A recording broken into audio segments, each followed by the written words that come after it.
LDU 3-0 para cima do Palmeiras, um atropelo muito pelo que aconteceu no primeiro tempo, onde a LDU faz os seus 3 gols, uma LDU que veio num nível de intensidade, num nível de concentração muito maior, encaminha essa classificação, mas se falando de Palmeiras, ainda mais esse Palmeiras do Abel Ferreira, não tem nada definido. O Palmeiras no jogo de volta no Allianz Parque pode com toda certeza reverter essa margem.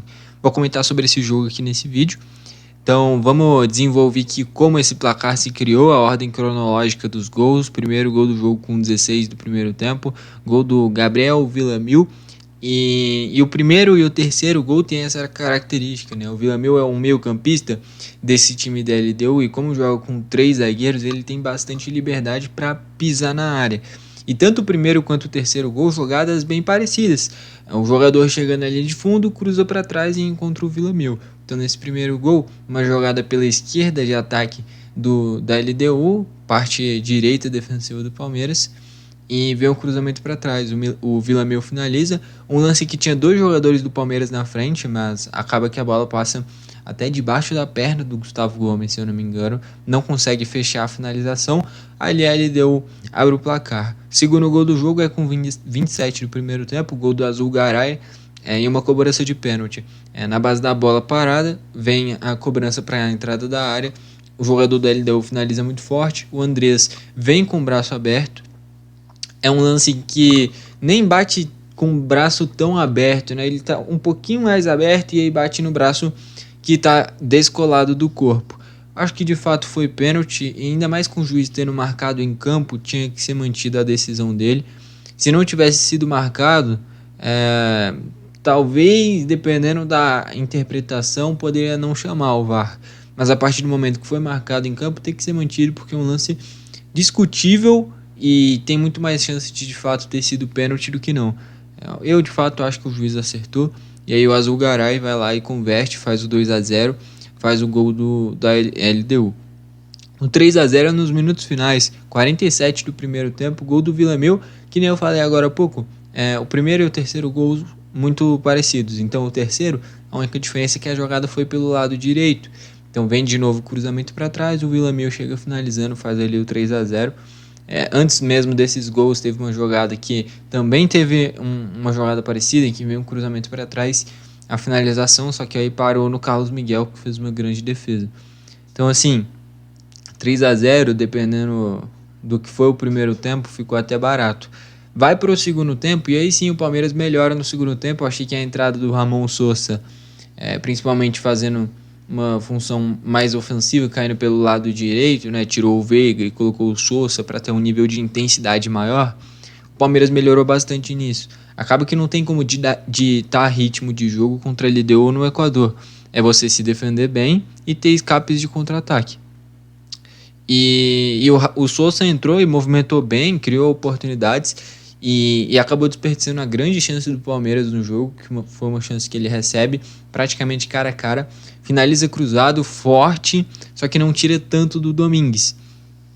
E aí o Domingues, na base do reflexo, consegue despalmar ela, defender e evitar ali o gol do Palmeiras. O Palmeiras que no segundo tempo ainda teve uma chance com o Flaco Lopes. A postura do Palmeiras, no geral, do segundo tempo, em relação ao primeiro, melhorou bastante.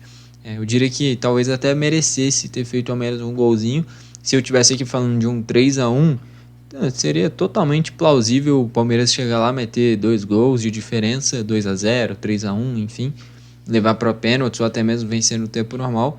Agora, uma margem de 3 gols ainda é possível, ainda mais falando de Palmeiras, mas é difícil. Esse time da LDU se defende bem, né?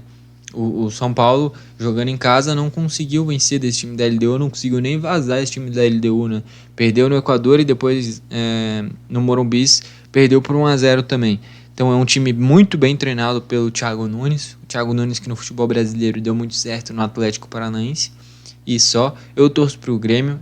No Grêmio ele não foi bem, teve um início bom, mas chegou aos jogos grandes no Brasileirão, não deu certo e logo em seguida foi demitido naquele ano que o Grêmio foi rebaixado.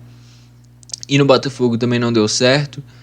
Só que no cenário sul-americano ele já fez um bom trabalho na Universidade Católica, no Sporting Cristal a mesma coisa, e agora na LDU também. Então é interessante que ele passou por equipes grandes no cenário sul-americano e conseguiu render nelas. Olha o que ele está fazendo com a LDU. Esse time da LDU não tem absolutamente nada demais. A questão é que é um time muito concentrado, um time que sabe como é que funciona esses jogos na altitude. Então a gente conseguia entender, conseguia ver que os jogadores da LDU não forçavam uma corrida desnecessária. Então ao invés de correr que nem um maluco atrás da bola, eles sabem quando dá e quando não dá para chegar na bola. Quando dá, eles vão lá e brigam por cada dividida, ganhou quase todas. E é algo que é raro ver o Palmeiras perder divididas. Mas foi o que aconteceu no jogo e a LDU foi aumentando seu volume de jogo cada vez mais por conta disso. Então é um time que sabe lidar com essa altitude e fora de casa se fecha muito bem. Que nem eu falei, joga com 3 zagueiros. Jogando em casa, dá mais liberdade para os caras das alas, para os meio-campistas, como foi o caso do Vila Mil. Fora de casa, é um time que se fecha ainda mais para garantir esse resultado. Ainda mais com esse 3-0, vai ser uma LDU que vai vir fechadinha, especulando contra-ataque no Allianz Parque. Eu não acho que o Palmeiras já esteja eliminado. Eu acho que o Palmeiras tem totais condições de reverter essa margem, ainda mais jogando em sintético, jogando a nível do mar, não vai ser na altitude. Eu acho que o Palmeiras pode tranquilamente reverter essa margem, pode tranquilamente vencer por 3, 4 gols. Só que esse time da LDU não é ruim, é um time que se defende bem também. Não está definido essa classificação, mas ficou difícil. Eu quero destacar o seguinte, o Brian Ramírez, que foi expulso já no finzinho do jogo, já tinha amarelo, e recebe vermelho até direto, inclusive. É muito bom jogador, fazendo essa meia esquerda, é habilidoso, é rápido, criou boas jogadas. E eu elogiei aqui o Thiago Nunes, tem que elogiar mesmo, cara. Caras conhecidos nesse time da LDU é o Domingues, porque é um goleiro já de seleção equatoriana há muito tempo, um goleiro que já defendeu o Vélez, um goleiro muito alto. Eu torço pro Grêmio, que nem eu falei. Se eu não me engano, teve Libertadores de 2015, que o Grêmio enfrentou a LDU, venceu por 4-0 em casa. Foi 2015 ou 2016? Acho que 2016, cara. E 2016, que tinha o Bolanhos, o Henrique Almeida no Grêmio. E o Maicon fez gol na LDU. O Grêmio venceu de 4-0 em casa. Venceu fora de casa também. E o Domingues já era goleiro desde aquela época da LDU, né? Então é um goleiro histórico. E de conhecido, cara, tem o Grueso como volante já com uma rodagem um pouquinho maior. O Azulgaray, que é um cara que é mais experiente. No banco tinha um Estrada, né?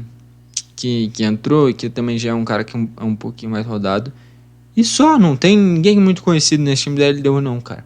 É de fato o belo trabalho do Thiago Nunes que faz esse time ser competitivo. Enfim, no geral é isso, belo resultado para a LDU. Mas o Palmeiras pode com certeza reverter esse placar no Allianz Parque. Agora é ver como é que vai ser esse jogo de volta.